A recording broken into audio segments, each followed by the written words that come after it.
दोस्तों, हम आज आपको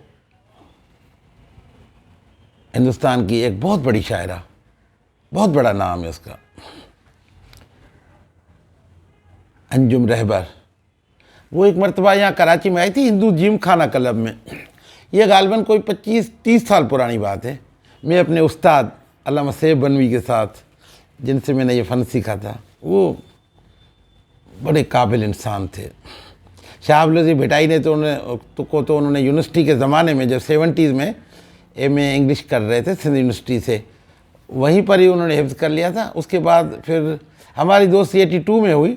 फिर उन्होंने मिर्ज़ा गालिब को पकड़ा, और भाई क्या बंदा शरह करता था वो, कमाल का। और उसके साथ में गया था, मुझे लेकर गए थे। वो कहने लगे कि आओ मियाँ, तुम्हें लेके चलते हैं, अंजुम रहबर आई है, कोई मजाक नहीं है। अंजुम बहुत आती रहती है पाकिस्तान में, और उसकी एक बड़ी मशहूर गज़ल है, ज़िंदगी से भी गिला है, मुझे तू देर से मिला है। आइए सुनाते हैं हम आपको। एक सूनी शाम मेरे फसाने में रह गई, एक सूनी शाम मेरे फसाने में रह गई, मैं दूसरों की शम्में जलाने में रह गई।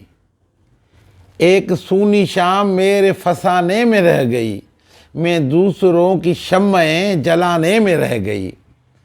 वो आके मेरे गांव से वापस भी जा चुका, वो आके मेरे गांव से वापस भी जा चुका, मैं थी कि अपने घर को सजाने में रह गई। एक सूनी शाम मेरे फसाने में रह गई।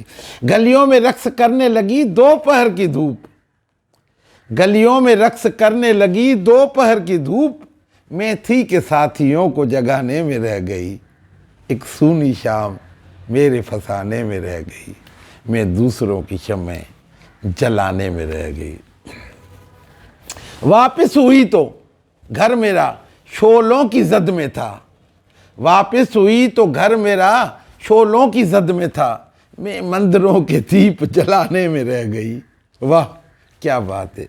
वापस हुई तो घर मेरा शोलों की जद में था, मैं मंदिरों के दीप जलाने में रह गई। घर में जलाइए या सरे रह गुजर मुझे, घर में जलाइए या सरे रह गुजर मुझे, मैं आखिरी चिराग जमाने में रह गई।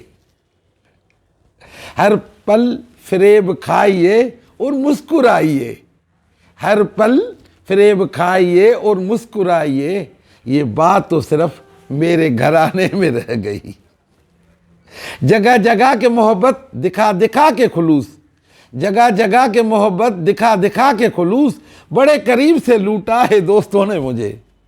दुनिया से सारी उम्र तारुफ न हो सका, दुनिया से सारी उम्र तारुफ न हो सका, दुनिया से सारी उम्र तारुफ न हो सका, अंजुम में खुद को खुद से मिलाने में रह गई। एक सूनी शाम मेरे फसाने में रह गई, मैं दूसरों की शम्में जलाने में रह गई। एक सूनी शाम।